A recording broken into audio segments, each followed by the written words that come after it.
Uh, One of the world's great authorities on the idea of preparing is Stefan Verstappen, who in Canada has put together his own community of people who are now trained, if that's the right word. They're certainly ready for anything that'll come along, and as best as a community of people can be.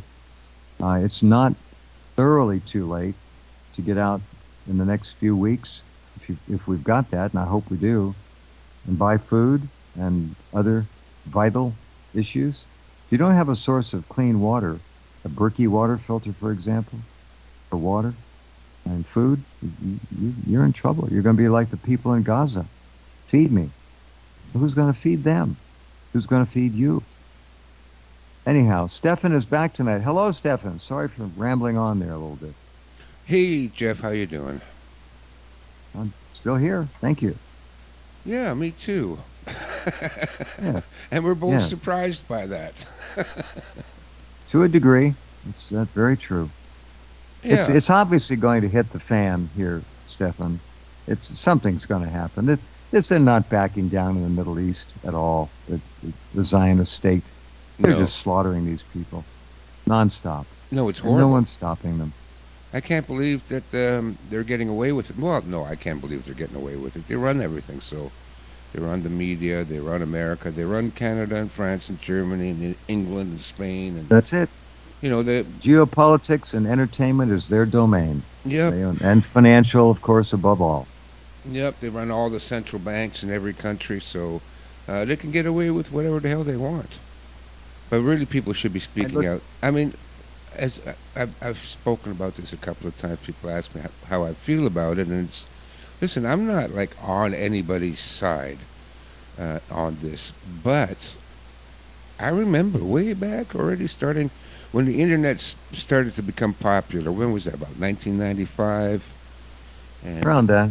yeah, around there, right? And already I would remember seeing all these videos of the Israelis really abusing the Palestinians with their roadblocks and picking them up and kidnapping them and beating them in the Oh, streets and kicking them, beating them up, oh, killing them, shooting them in the knees.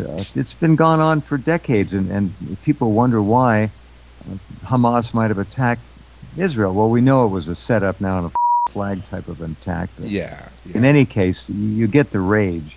You can't do that to human beings for decades and not expect something. No, I remember thinking, if they did that to me, I would have a seething hatred for them, and I would spend the rest of my life trying to figure out a way I could hurt them back. Right. Yeah, listen, uh, So, shoot my dog. I would dedicate the rest of my life to killing you. I would. understood. I understand that.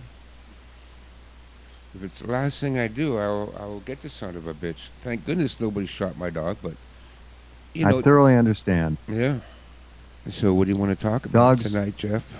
Oh, let's talk about dogs. Dogs, and cats, but they're different. Dogs represent the kindness and devotion with no questions asked that Yeah, people in their highest state of being should be like. And that unconditional love, you don't find that in human beings. mm-mm. Rarely. It's there, but it's not something that's common at all. And so, yes, dogs are just, it's like they're around to try to teach us a lesson. But we as a species don't seem to be able to grasp what the teaching is all about. We Yeah, just don't have it.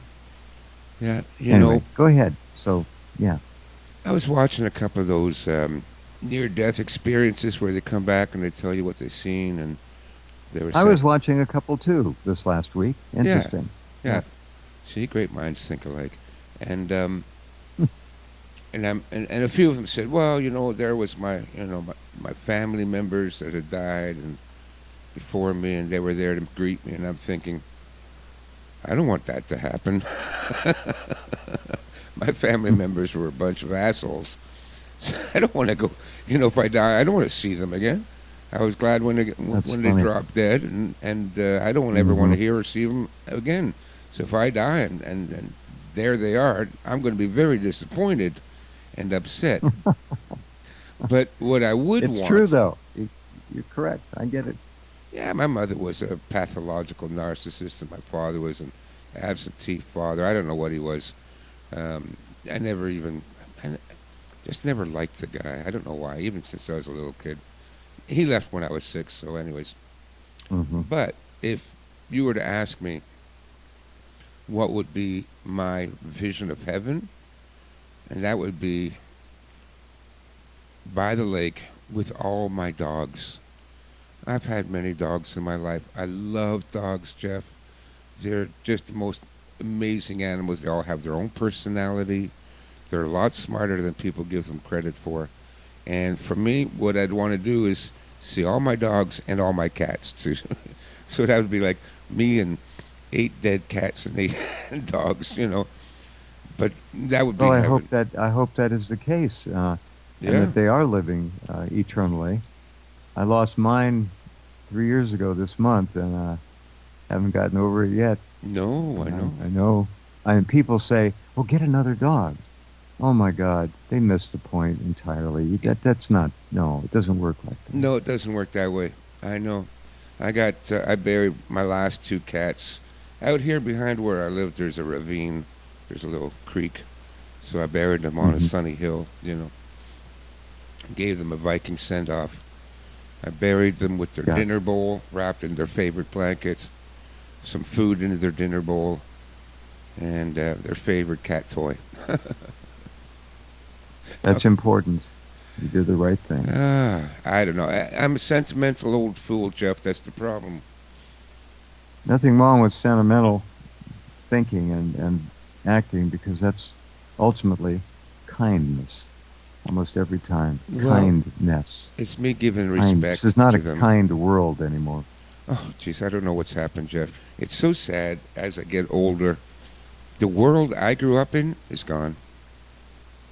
You too, I'm And the sure. young people today will never know what we experienced, and many of you listening experienced. Yeah, They'll never know, I know. except maybe in an old movie. That's as close as they're ever going to get to it. I know, and which is tragic, to be honest with you. Um, It a- is. and I feel for young people today. I really feel for them. People of my generation. Oh, I'll often scold them. I said, "This is the world you left for your children. Are you happy about that?" Because they will curse your name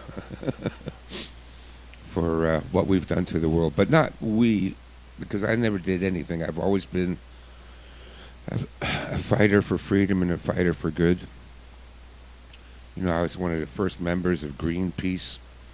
I didn't know that. Yeah, I'm When it like, was still a reasonably honorable organization, I guess, before it was taken over by big business. yeah, Or was it just founded by the internationalists to begin with? I don't know. But no, I don't you, think so. Bob Hunter was the founder, and he seemed hmm. like a reasonable guy. They did a lot of good the first 5 years they were in operation, and well, then they got subverted and turned into the green, and now the climate boiling crowd, climate boiling. Right.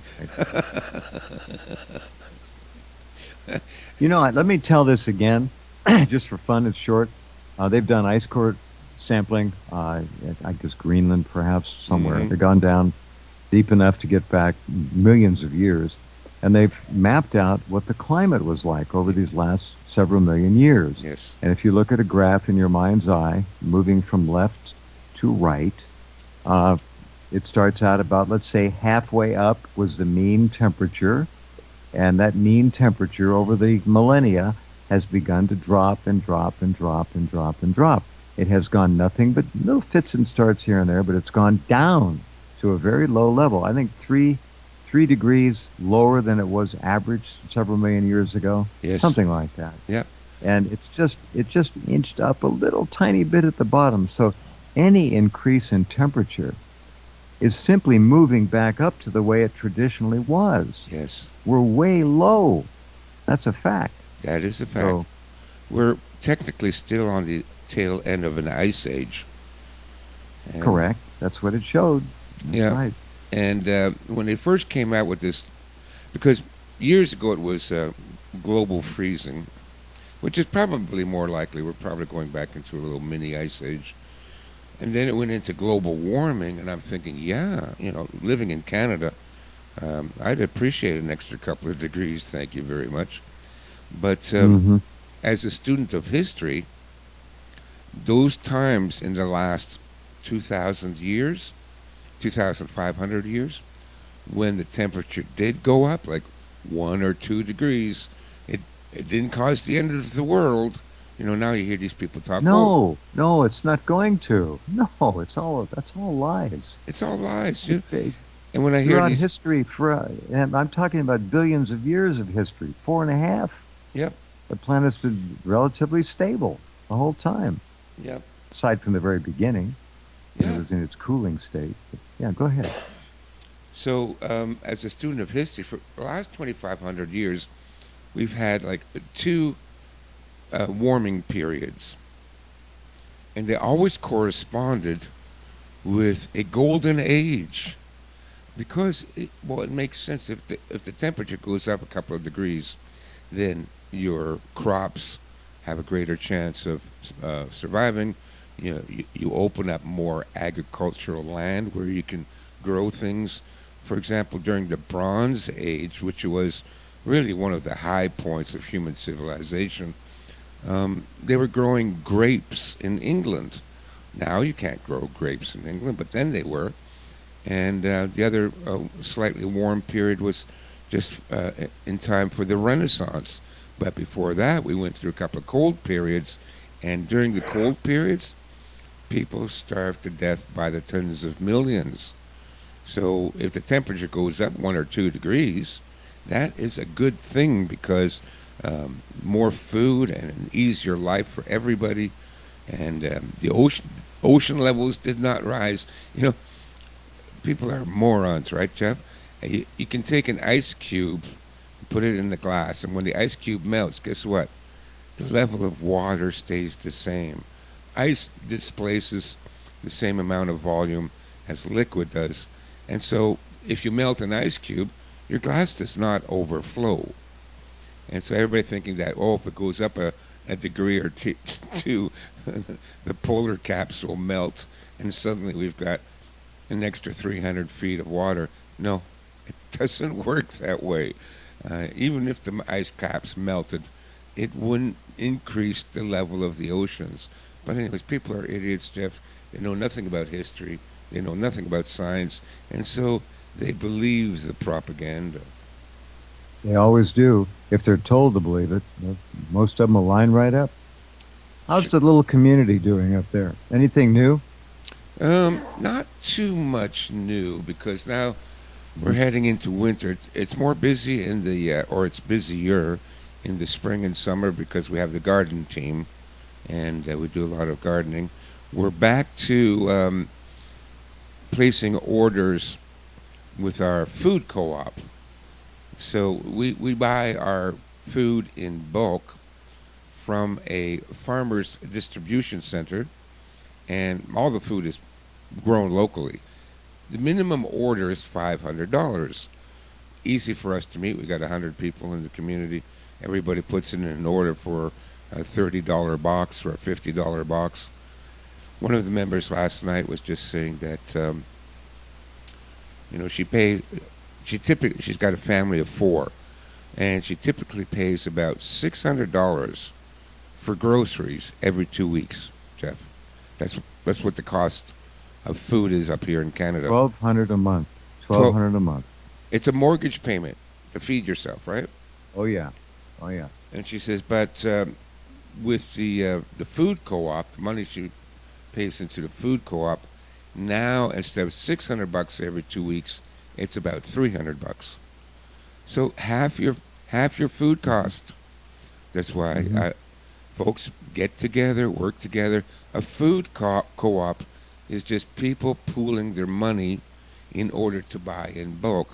And there's websites and there's food distribution warehouses all over America, all over Canada. You just got to look it up on the website.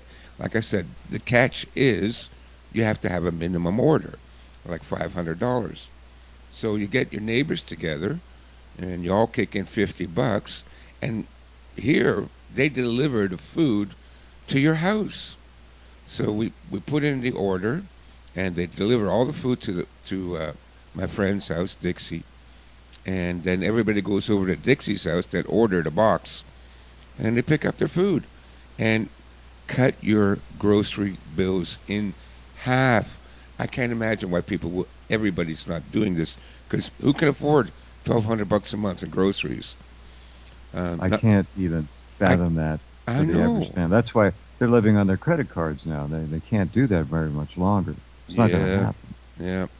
So again, one of the reasons why I'm always promoting folks form communities, work together. So everybody just does their own thing. Okay, great. Pay double for your groceries. But if you can cooperate, then you could cut your bills in half. And now with the massive inflation that we see everywhere, it's more important than ever to form buying groups. So that's one thing. So we started up the buying groups. It we slacked off a bit over the summer because our own gardens were bringing in so much produce, and that was free. Everyone puts in a couple hours a week to tend the garden, and then we start harvesting in end of July, August. Everyone is got a lot of their groceries for free by working on the communal garden. Again, the point of getting together with the community folks. Um, I was talking to a friend the other day, and he says, "Well, I've been trying to garden, but my garden's not working out. I'm a failure as a gardener." I said, "Well, that's why you need a community." Me personally, I'm not a gardener, Jeff. I'm not. It's the least of my survival skills is gardening. I said, but the good news is, in our community, we have 10 farmers.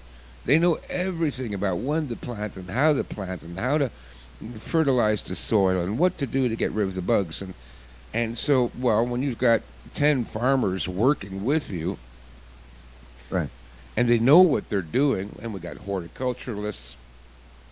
My friend Dixie specializes in forest gardens. So forest Huh. gardening is where you turn your backyard into a forest. You plant all kinds of different plants.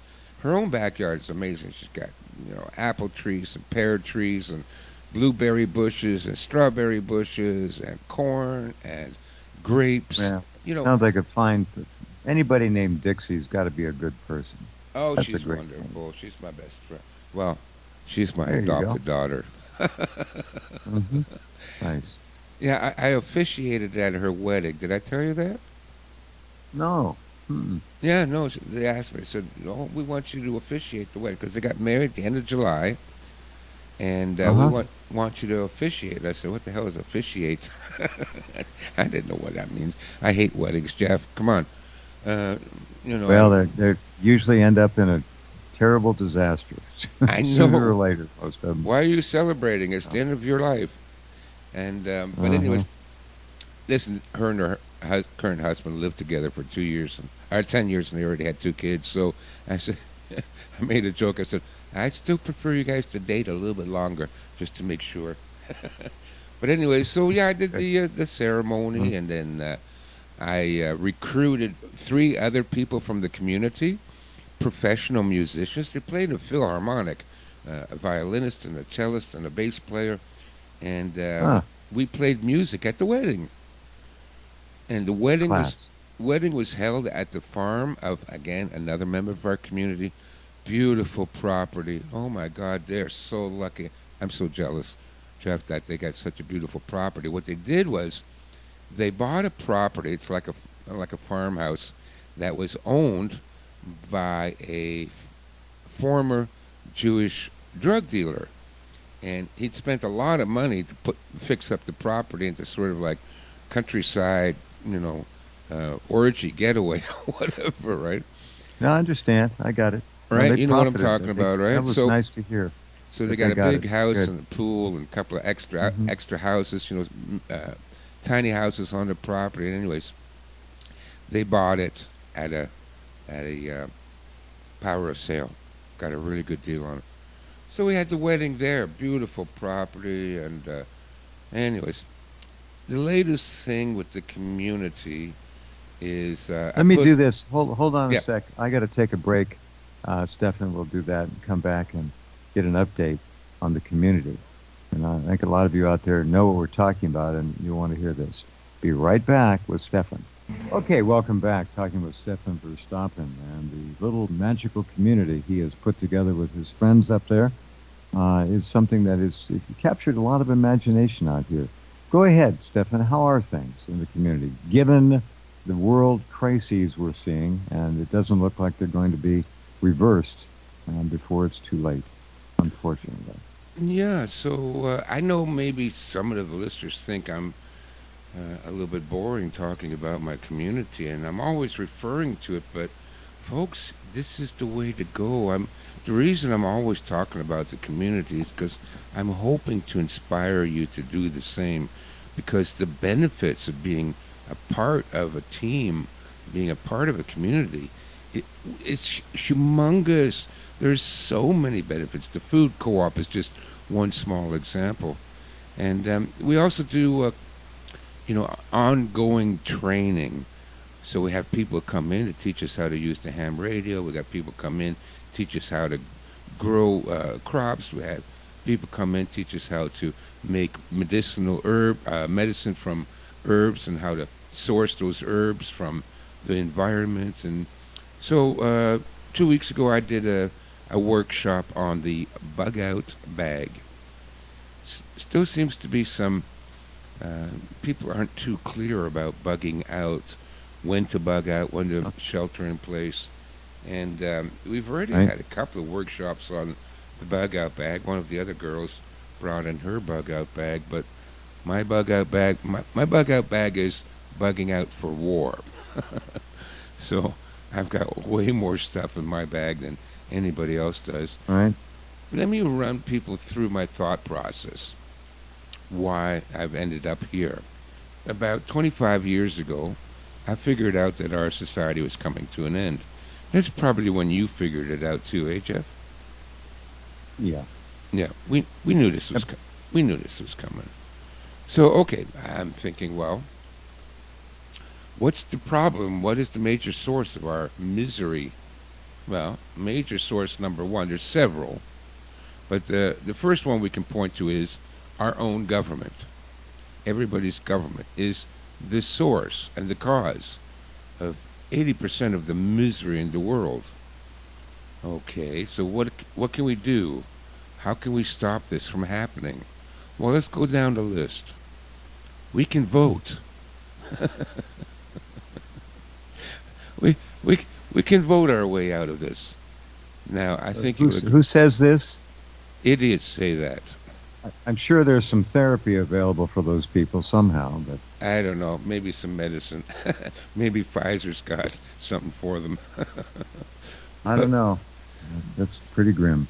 yeah, it's pretty grim. Oh, so we know that doesn't work. Oh well, how about we start our own political party? There in the States, it would be the third party. Here in Canada, we already got five. Spain has got like 7 or 9 parties.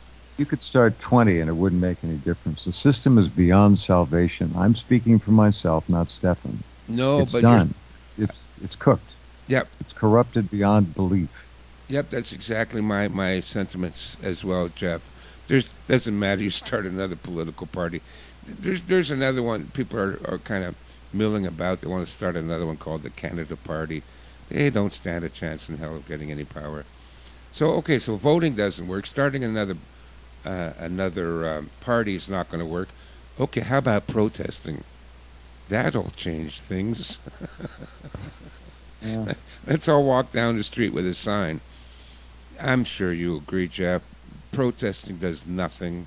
It's not going to change anything. No, it's especially when it doesn't occur. Well, no, I'm not seeing any protesting down here. Oh yeah, Once in a while, a little remember? thing here, a little thing there, but no. I look. The Vietnam War was stopped through protests, Mm-hmm. mass protests that actually did work. But I, the people don't have it anymore. They're not going to do it. no, Not gonna. I was just going to say, I remember as a teenager, the Vietnam War ended when I was 14. No, I remember the huge peace protests, but that went on at that time. But now, Ukraine war and the Israeli Hamas war. Where's the peace protests?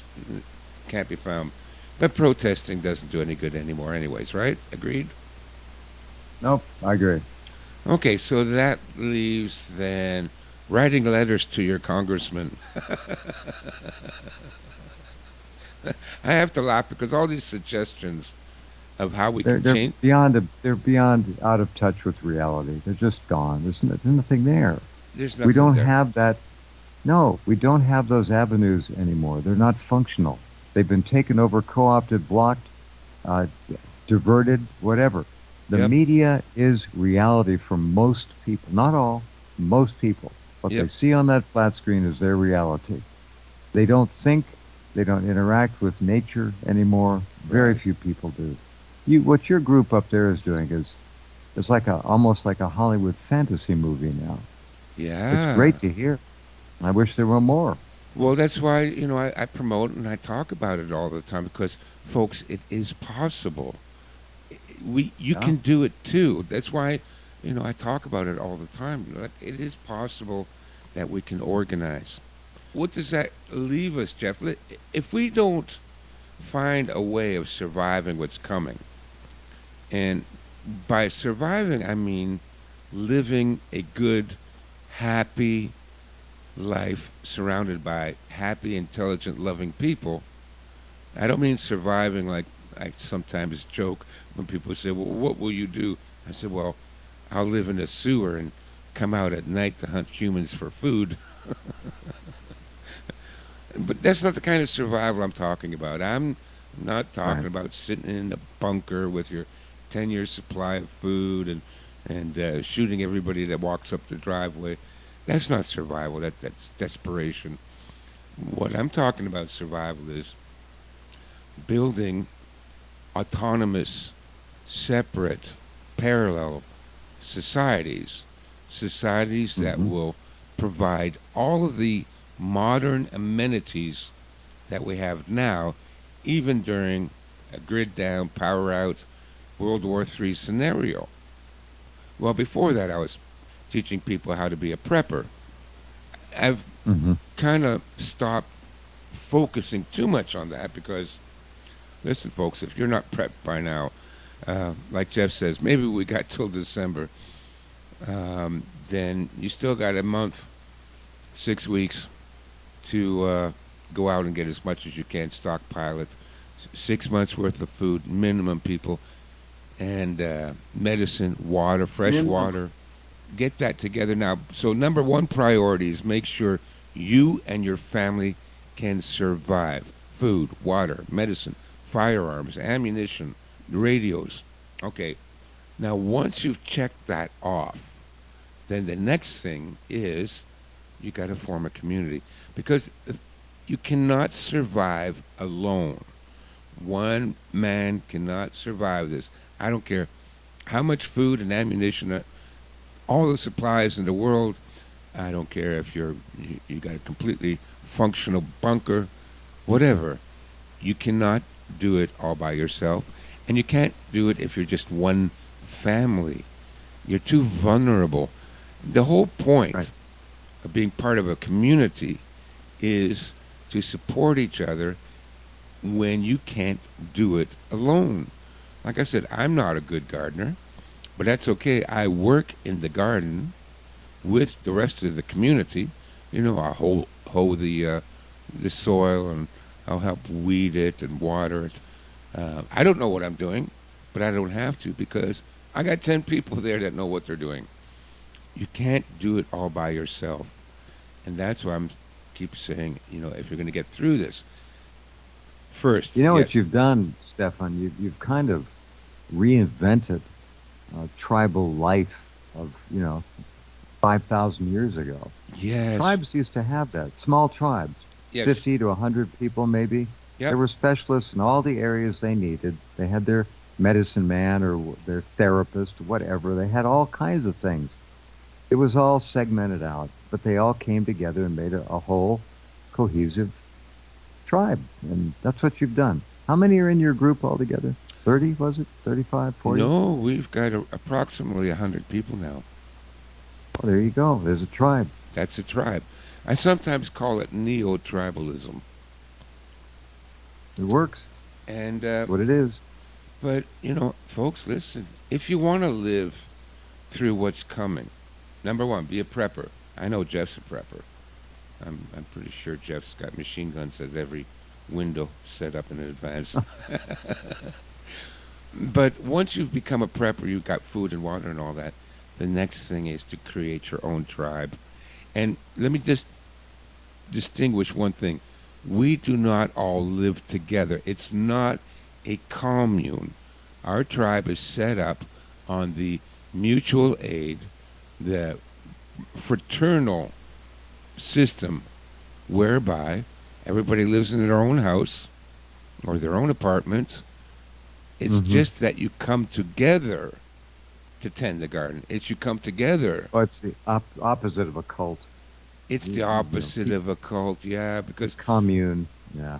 yeah, I've researched a lot of the cults and communes, and yeah, it's it's kind of funny. I've spoken to a lot of people that went there, and they said, "Oh yeah, well, this guy had a farm, and he invited everybody to go live on the farm." So they all went there, and they set up a tent, and he comes out the next morning. Okay, and you go and do this. And you go and do that.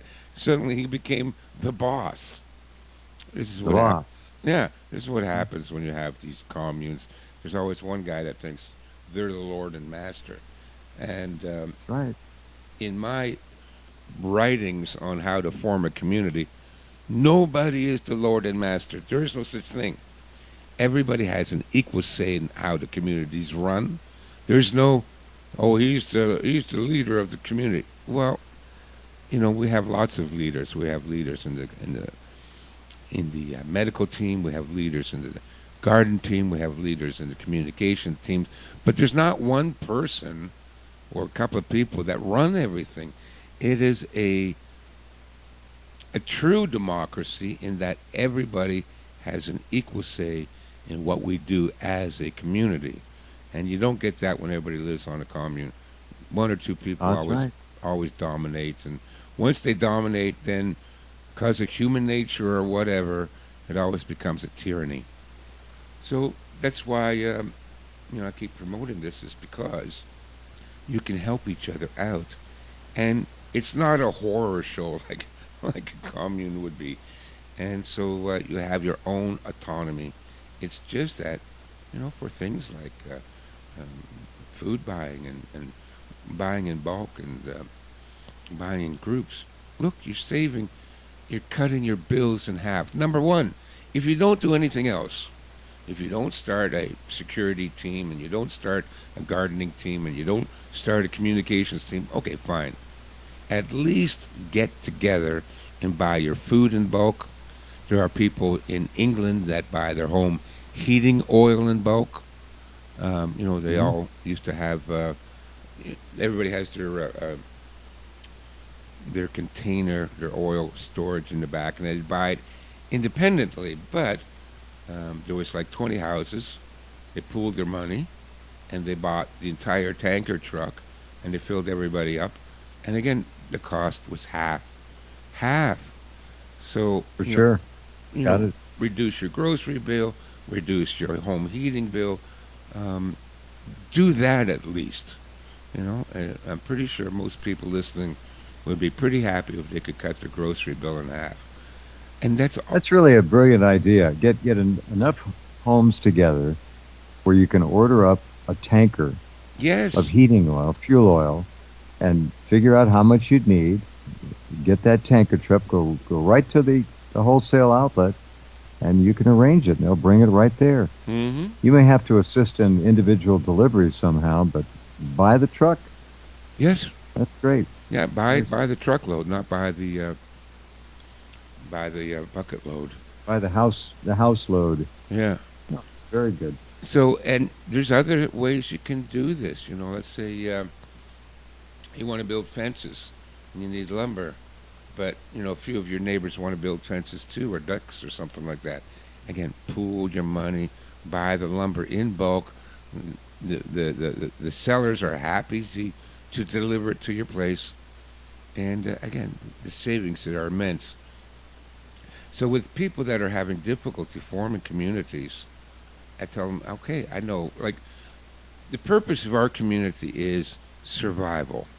It's mutual aid, but what we intend to do is reproduce for ourselves everything that society once provided and no longer does: food, medicine, security, communications. So we're doing that for ourselves. It sounds complicated, but it's not. It's really not. It's pretty easy.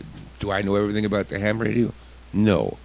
But we got 5 people that know everything about the ham radio, and they trained the rest of us, and they set it up, Mhm. and we all, we do a radio test every Sunday night at 7 o'clock.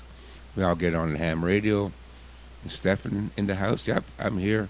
Okay, and so you've got other people to do that. But now it seems intimidating when I try to explain this to people. Oh, wow, you got to do this. You got to do, your own agriculture, your own water purification, your own community.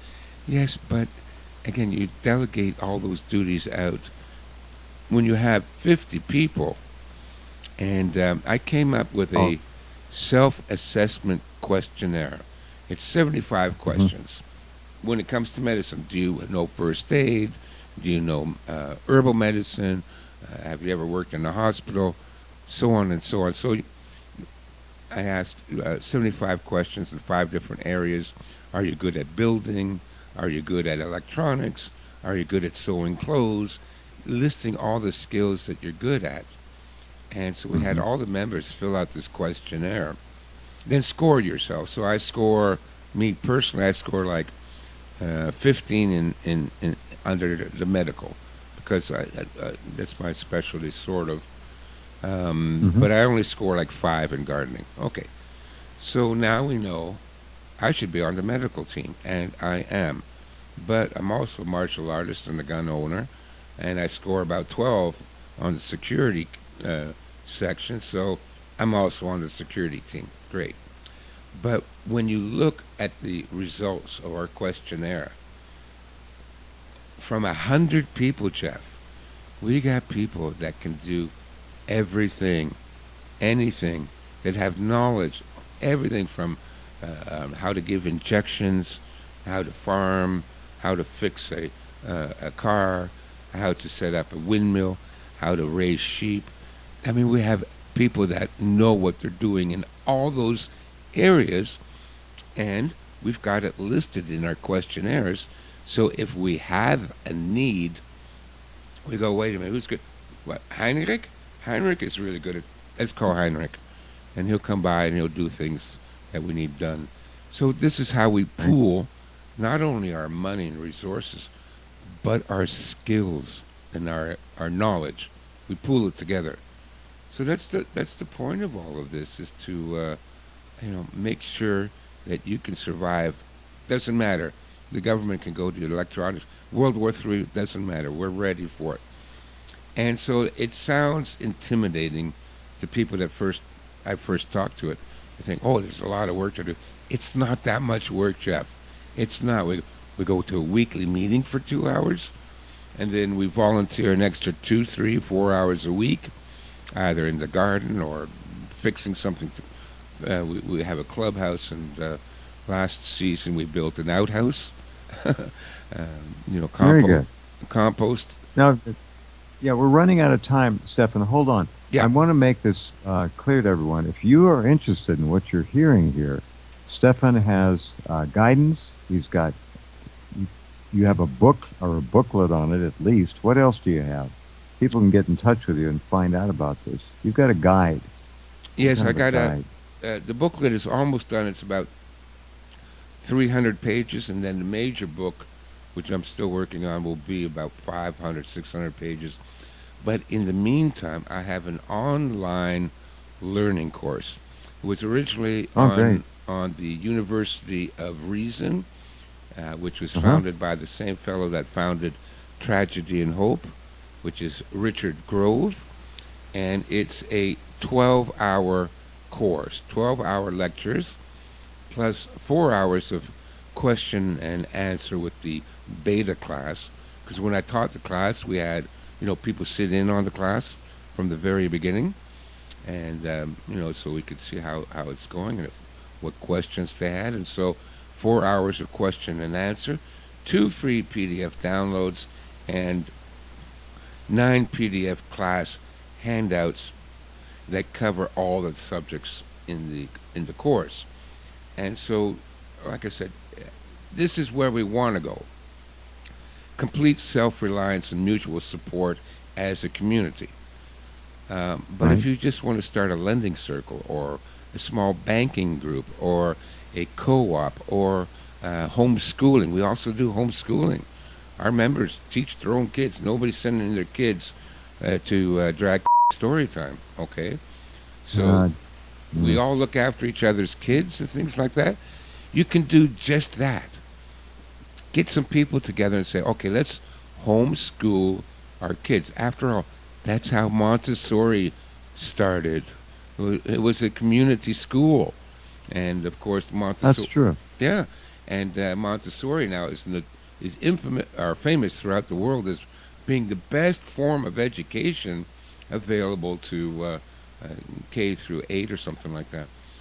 So it's a better form of education. So if you don't want to buy guns, if you don't want to train, if you don't want to get a radio, at least form a community to homeschool your kids and start there. Now that community that you form to homeschool your kids, when World Hmm. War III happens, what do you think they're going to do? Who do you think they're going to turn to for help and support? The rest of the homeschool community. And so that's how we start. Well, if all of you out there listening, some of you will have small groups of people in a semi-rural, certainly a non-urban area where you've got people of like mind politically, and that has to be a bedrock of this whole thing. Then you can do this. How do they get in touch with that course, the online course? I have a website. It's called Forming Communities. One word, formingcommunities.com. And I've got a lot of stuff up on that website. But the online course is one of them. Now, University of Reason was selling this course for $400. But I spoke to the producer. When we started the course, I said, listen, after 2 years, I want to take charge of the course myself. So you got 2 years to Uh-huh. sell it. And then I'll sell it myself, and I'm only charging $95, so 75% Oh, off. Yeah, oh yeah. Great. All right, and the easy way to get there again, give the website one more time. Forming Communities, one word, .com. Okay, real simple. Formingcommunities.com. Go take a look at it. If you're even just pondering this mildly, go look. See what you can learn. Stefan will be here again next month. Hoping we'll all be here next month. In the meantime, there's still a tiny bit of time. So I'd go to look at forming communities tomorrow. Take some time on the weekend. Go look. Thank you, my friend. Great to Thank you, talk with you as Jeff. always. Yeah, thank you. All right. Take care. Be well. You Talk too, soon. buddy. Bye-bye. Okay.